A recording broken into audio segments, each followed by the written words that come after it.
जय श्री कृष्णा। राधे राधे। कान्हा जी के सभी प्यारे भक्तों को हमारी वीडियो में स्वागत है आप सभी का।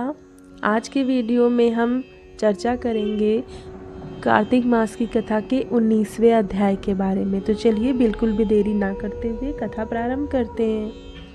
राजा पृथु ने पूछा, हे देवर्षि, अब आप यह कहिए कि भगवान विष्णु ने वहां जाकर क्या किया तथा जालंधर की स्त्री का पतिव्रत कैसे भ्रष्ट हुआ। श्री नारद जी ने कहा, जालंधर के नगर में जाकर भगवान विष्णु ने उसकी स्त्री वृंदा का पतिव्रत भंग करने का विचार किया। वह उसके नगर में एक उद्यान में जाकर ठहर गए और रात में उसे स्वप्न दिया। वह उनकी माया और अद्भुत कार्य पद्धति थी और उनकी माया द्वारा जालंधर की स्त्री पतिव्रता वृंदा ने रात में यह स्वप्न देखा कि उसका पति नग्न होकर सिर पर तेल लगाए महिष पर चढ़ा है। वह काले रंग के फूलों की माला पहने हुए है तथा उसके चारों ओर हिंसक जीव हैं। वह सिर मुंडाए हुए अंधकार में दक्षिण दिशा की ओर जा रहा है। उसने अपने नगर को समुद्र में डूबा हुआ देखा और इस प्रकार के बहुत भयानक सपने देखे। फिर तुरंत ही वह जाग पड़ी और स्वप्न के संबंध में विचार करने लगी।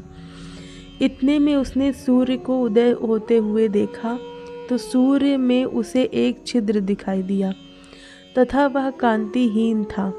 इसे उसने अनिष्ट जाना और भयभीत होकर रोने लगी। वह छज्जे पर गई, अटारी पर चढ़ी, भूमि पर उतरी, मगर उसे कहीं भी शांति प्राप्त नहीं हुई।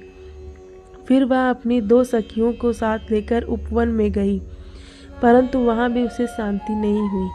फिर वह जंगल में निकल गई, पर वहाँ भी उसे चैन न आया। वन में उसने सिंह के समान 2 भयंकर राक्षस को देखा, जिससे वह अत्यंत भयभीत होकर वहाँ से भागने लगी। उसी समय वहाँ अपने शिष्यों सहित एक तपस्वी आ गया, तो वृंदा उसके पैरों में हाथ लगाकर उससे अपनी रक्षा के लिए याचना करने लगी। मुनि ने अपनी एक ही हुंकार से उन दोनों राक्षसों को वहाँ से भगा दिया। वृंदा को आश्चर्य हुआ। वह भय से मुक्त हो मुनि को हाथ जोड़कर प्रणाम करने लगी और कृतज्ञता का ज्ञापन किया। फिर उसने मुनि से अपने युद्धरत पति के संबंध में उसकी कुशल क्षेम का प्रश्न किया। मुनि ने मौन हो आगे पीछे देखकर कहना चाहा कि उसी समय 2 वानर उसके सामने आ गए और हाथ जोड़कर खड़े हो गए। जो ही मुनि ने भ्रकुटी का संकेत किया तो वह उड़कर आकाश में चले गए। फिर जालंधर का सिर व धड़ लेकर मुनि के पास आ गए। तब वृंदा अपने पति को मरा जान मूर्छित हो धरती पर गिर पड़ी और अनेक प्रकार के वचन कहकर दारुण विलाप करने लगी।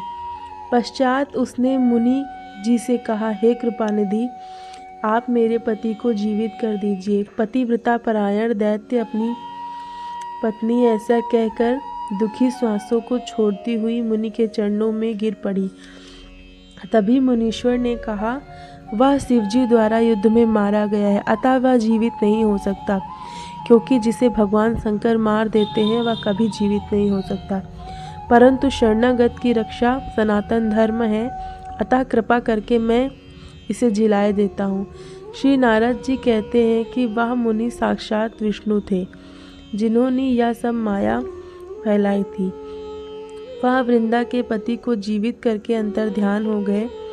जालंधर ने उठकर वृंदा का आलिंगन किया और उसका मुंह चूमा।